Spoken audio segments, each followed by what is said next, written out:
It didn't say recording. No? I think it is though. Hi, Studio 108 community. This is Tracy here with John Bowden. I'm really excited to welcome John. He's newer to our community. He's come to a couple of Kundalini yoga classes, so maybe you caught a glimpse of him on a Sunday. But we're welcoming him into the community, and his introduction is going to be on November 16th. It is a workshop, an intro to foundations training. So I wanted to sit with John and talk through everything about John and everything about foundations training to just see what might be interesting to you, what might be applicable to you, what might like capture your curiosity that you'd want to show up and check out his offering. So welcome, John. Thank you. Thanks for having me, Tracy. I really appreciate it. It's I an know. honor to be here. It's a nice fall morning. Yeah. And we've got a couple weeks until your workshop. Yeah. And I've never done foundation training before, and I'm planning on coming. So I want to like know what to expect. Yeah. Yeah, I want to know what to expect. Tell me about foundations training. You want me to just start from the beginning where it came from? Yep, start Okay. from the beginning and we'll kind of unpack it. Sounds good. Yeah. Foundation training actually was developed by a doctor named Dr. Eric Goodman, who he had suffered some pretty gnarly spinal issues where it was so bad that the surgeons told him, hey, you need a spinal fusion. And he was like, no, I'm not doing that. What kind of doctor was he? Actually, he went to chiropractic school, but when you ask him, he's like, he's not good at adjusting people. He's good at one thing, that's foundation training. Interesting. Okay. Yeah. Because when he was, I think he was about 27 years old, this is when the doctors told me he needed this fusion in his spine. And he's like, no, screw that. I'm going to do something. I'm going to figure it out. You know, how can I make myself better? And he started with one pose. And then he developed this entire system of poses that just, you know, he just instantly felt better. You know, interesting. so like, interesting. Yeah. Is there something underneath the methodology that he was using to determine like what pose is going to be helpful or not? Yeah, I mean, there's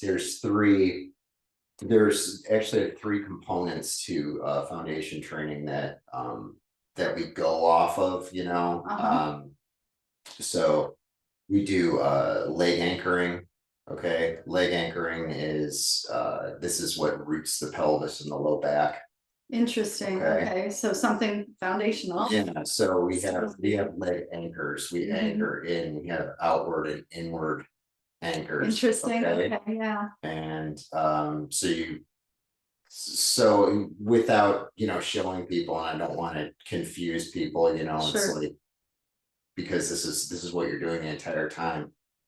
An outward anchor would activate like your IT bands and your glutes, so your power. Okay. Yeah. And then the internal or inward anchor would activate your stability lines, like your adductors and stuff like that. But it's basically working from the feet all the way up through the system. And in Kundalini, in like Hatha Yoga, they say the bandhas, like Pada Bandha, the feet bind into the floor, Hasta Bandha, the hands bind when you're on all fours. So it's like this action up the legs that really finds that stability in the lower body. Yep. And my guess is, and based on my experience, like those kinds of activations kind of put us in our functional proper alignment for our own body. Like if my muscles are activating and I'm developing the balance of those activations, then my structure is going to be aligned.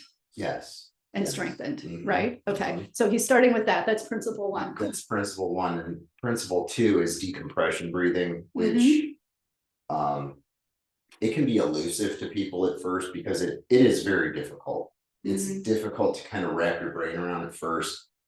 Yeah, I think people that do breath work to begin with kind of gravitate, pick it up a little faster, but it is literally taking the most massive breath that you've ever taken in your life. It's redirecting the breath into the back of the rib cage behind us, since 60% of our lung volume is in our back. We want to take all of that breath back there, right?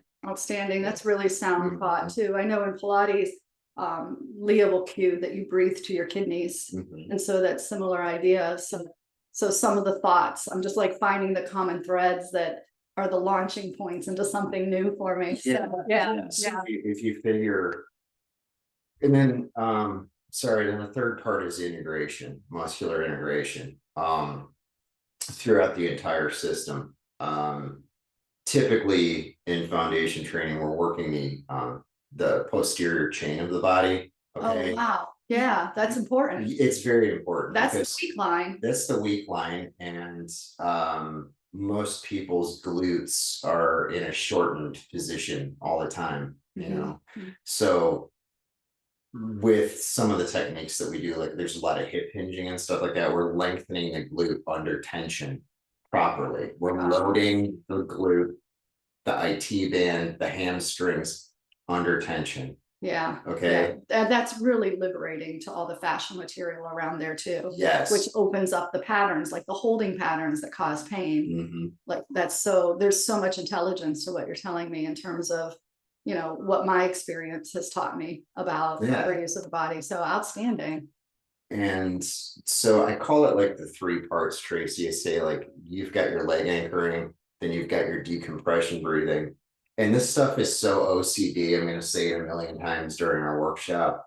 Pull your chin back, make the back of your neck long, push out to the crown of your head, push out to it. You're going to be so tired of doing that. It's just like, you might be sitting there and your posture might slump a little bit. You're like, nope, I gotta go back, It's just the diligence and the discipline of teaching it's actually like you teach your neuromuscular system how to engage and how to hold a different pattern. So we get into somatosensation, where our body is in space, and proprioception, they just go, everything goes hand in hand. Yeah. And sometimes we call it like interoception, which is just listening to your inner conversation and knowing like, where is my body? Where am I holding tension? Where am I at ease? Where is it tight? Where is it available? Like, yeah. So with the leg anchoring and then the decompression breathing, I'll just keep bouncing back and forth until you want to ask me something else, of course. But we always want to pull the rib cage away from the pelvis, opening up the organs, giving the organs a nice massage, and then our belly. I think we talked about this before, about the largest lymph nodes in the belly, the enteric nervous system, which nobody really talks about that much, but that is so important. That is so important to emotional regulation and everything. The enteric nervous system is the nervous system in your gut. And the relationship between the gut and the brain, and really appreciating. And I think that, this studio community compared to other places I've taught has a lot of intuitive intelligence in terms of, our biggest numbers are yin yoga. Like people get it. People understand that these services are really available to support the nervous system and the relationship with the self, the internal, self-witnessing, self-awareness, self-discovery, self-expansion, like blah, blah, blah, like we can't, Kundalini yoga has great participation. Like the people that are coming are really looking for this kind of experience. And that's good. That's good alignment for us, and it's good alignment for you. So I hope that people are going to come and try this out. Yeah. So I know you've described the practice as like a blend between yoga and Pilates. Can you tell us more about that? Yeah, it is. I mean, on the surface, it might look like something that's more yoga-esque, but it's not yoga at all. It's not. Yoga tends to pull people apart. This brings everything back together. So this pulling apart that he's talking about is how in yoga, we're constantly seeking that extension and elongation. We're constantly seeking like the sensation of the stretch, that kind of thing. And you're saying that in this practice, there's an internal pull. You're looking for the integration. You're looking for the muscles to wrap around the bones, for everything to pull towards the central axis, which is a really powerful difference. And in my experience, like in practicing Bikram, which I've only done a handful of times, it's like not my favorite practice because I love the vinyasa. I love the extension. That's what feels good. That's what I want to do. And when I'm in the Bikram classes, they're cueing for the integration and the compression inwards. And I always feel like super grumpy, like I don't like this. But then I get in the car and I'm like, Yeah. like everything feels better. Everything is where it needs to be. It's like when you're living like a puzzle with all of the pieces a half an inch away from each other. And then all of a sudden, this experience of muscular integration is what I'm imagining. I can't wait to come. Yeah.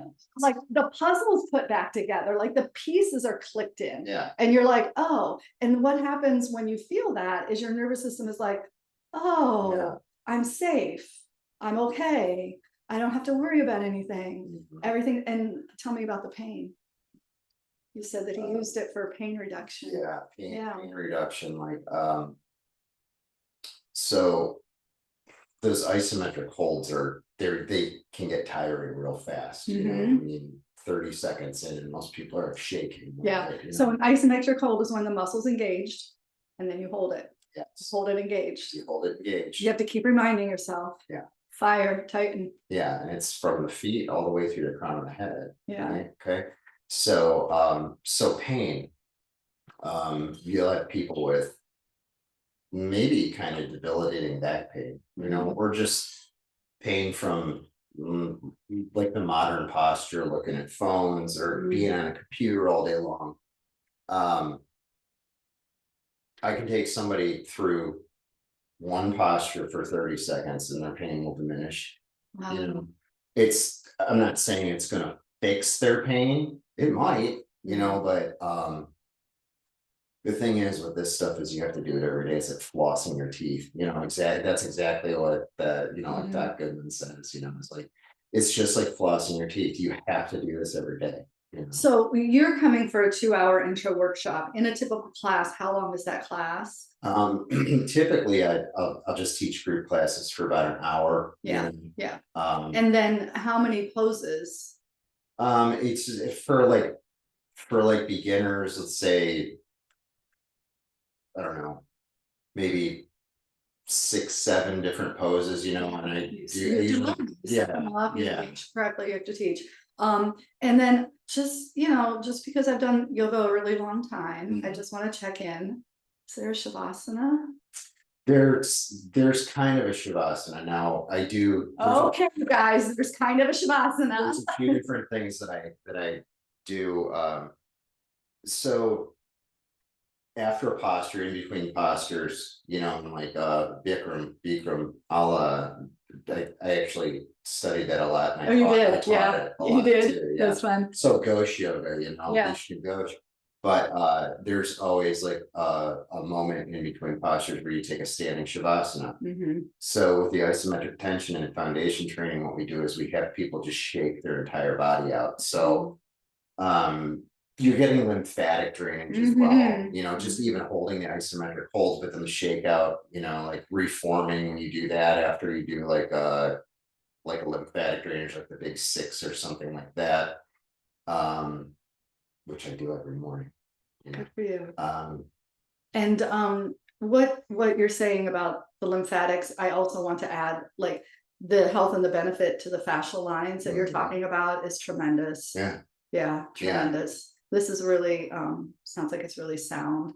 It's awesome. It's like I've always looked for truth in my life. And let's get back to your question because I tend to get off just the subject a little bit. But you mean shavasana? Yeah. So shavasana. So let's get back to that.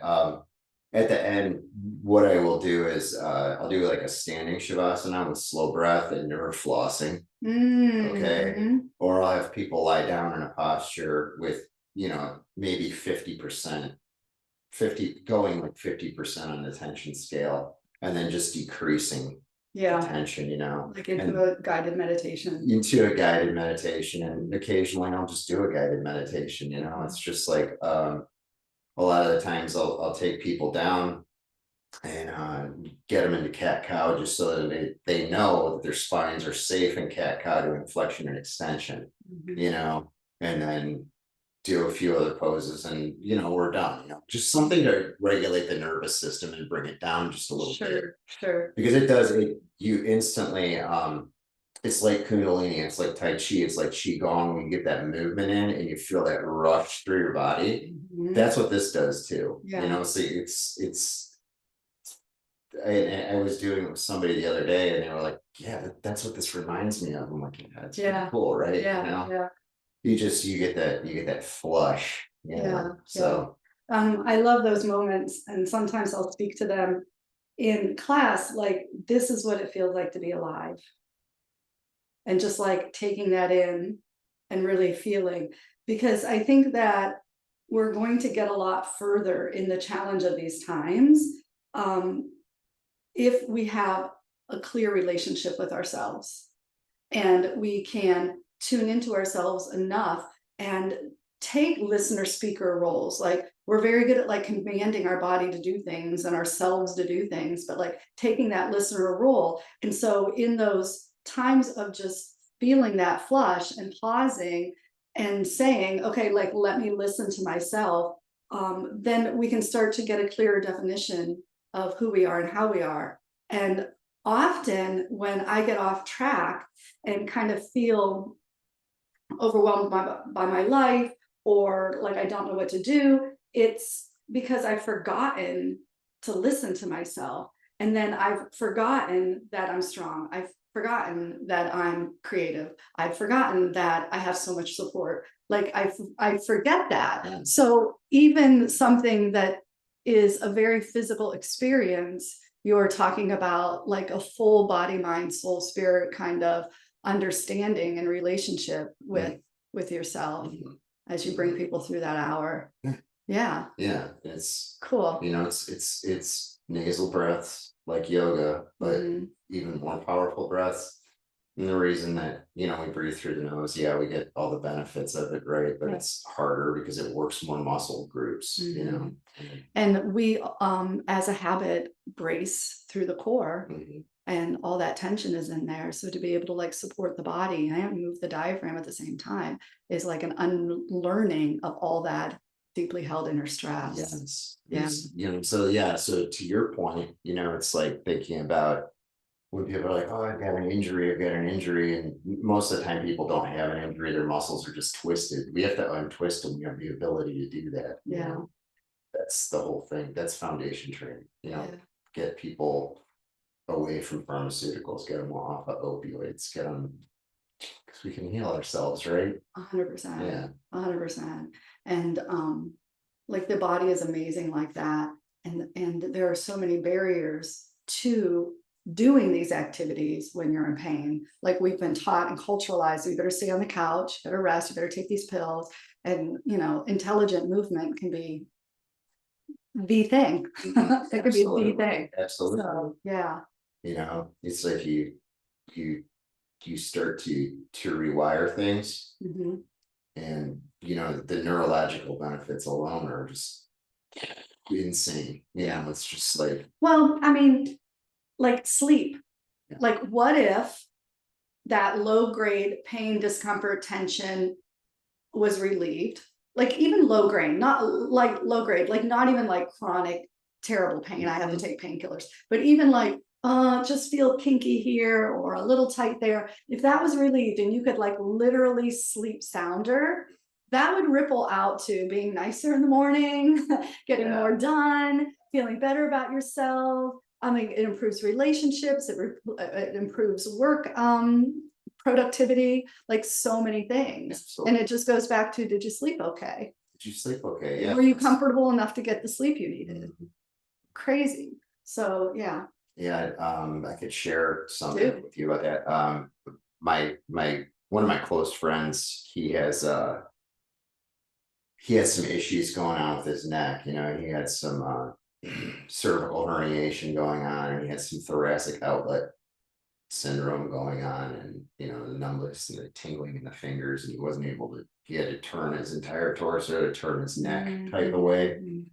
And I showed him for quite a while. I showed him these exercises, and you know, he instantly felt better. You know, wasn't out of the woods by any means, but he just kept doing these exercises, and he's hooked like 100%. He's doing it every day now. He's out of pain. Let me ask you this. So when you say do it every day, I love that.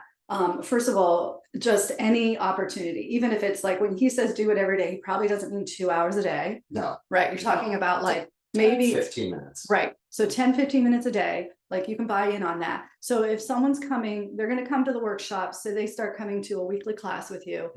And then you just help people do this one or this one, or maybe you get like, which poses are best for your needs, or how would someone kind of decide, okay, I'm just going to take 10 minutes and do this pose that I learned from John in class on Saturday. Yeah, I mean, there's a few ways you could do that.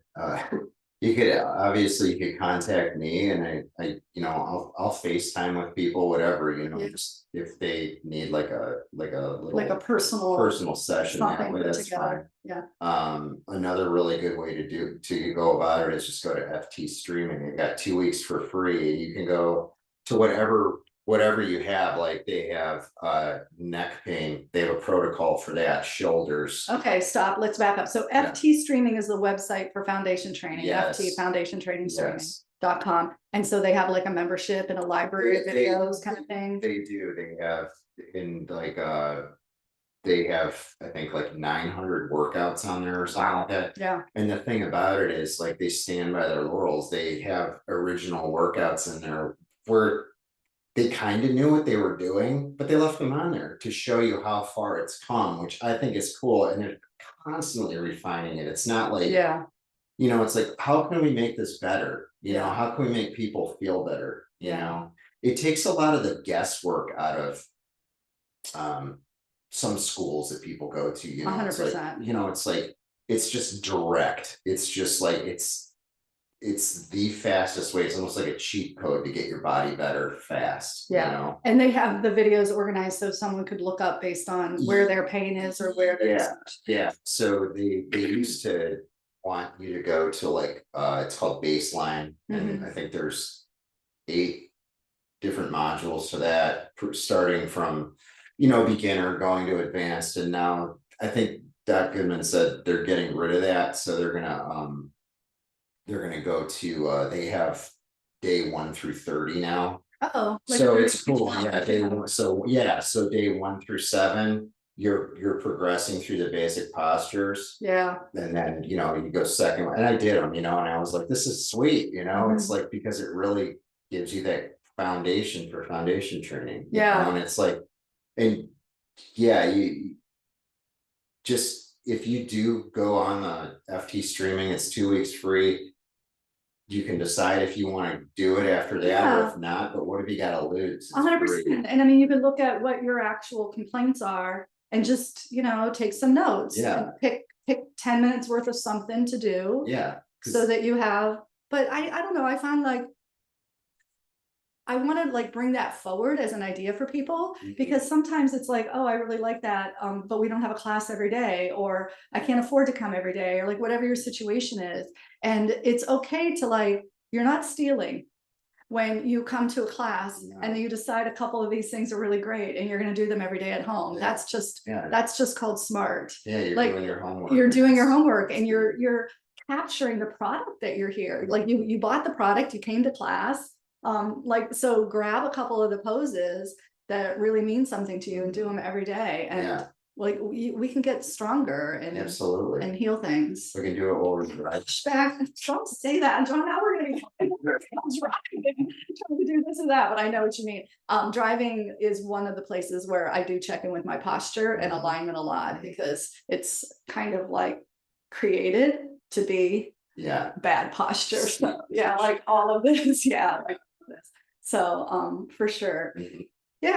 All right, there's so many good things. Is there anything else that you want to like drop in? I was gonna say just about the FT streaming. People usually go to that and they'll learn kind of what's going on with it, but it doesn't correct your posture. That's why you come to me. Gotcha. So it's like, you want the expert eyes. Let's get through this. Let's get through it safe. Let's have you feel better, and you just be a happier person all around. 100%. I know, you can be just like happy and at ease like John here. It's just like, yeah, Friday morning, it's all good. Yeah, I woke up at 4 this morning and it was like, why am I up? And I'm like, I don't know.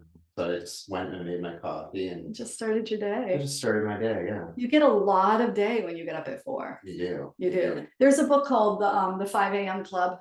Do you know Oh, it? no, I don't know. It's good. It's cute. It's a little like fiction story mixed in with the whole concept of why leaders and people that want to maximize their life experience, they want to get up at 5 a.m. and what it does for your physiology and what it does for your day and your psychology, like the whole thing. Yeah. So I was like, yes, I'm all in on that because Kundalini yoga, they get up and they do their practices at 4 a.m. Yeah. I'm like, I'm all in on that. And I've tried it like so many times. And I can get like maybe 3 months in. And then I wear out. I just wear out. I need the sleep. And like there's this body clock that just happens the way it happens. But I know I always feel a little tinge of second best next to someone who got up early. So there you go. There you go. Congratulations. Kudos to you. Not a daily. Not a daily thing, but yeah.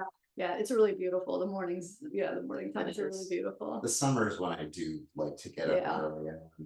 The sun's not, and I'm not getting that sunlight on my face. Like sit out on my back stoop, get the sunlight in my eyes, and look and check the beginning of the day. Yeah. I always say that to my dog when I take her out in the morning. I'm like, let's go say hello to the day. And I try to like take my eyes, it's so good for your eyes to see the sunrise. The light at that time is really good for your blood chemistry and the chemicals in your blood for your circadian rhythms.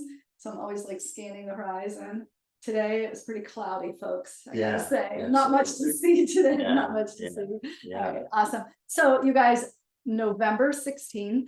Yes. It's a Saturday, 12:30 to 2:30 with John. And then keep your eyes peeled because I don't think that's the last you're gonna see of him. I think it's gonna become something that we kind of get groovy about here. Yeah, absolutely. I'm excited for this. Thank you so much for having me. Absolutely. We're gonna check you out on social media. I'm putting that tag below, and I'll also put the FT streaming site so you guys can check it all out. And let's keep growing and learning and really expanding and becoming fantastic together. Awesome. All right. Thanks, you guys. Thanks for following. Thank you.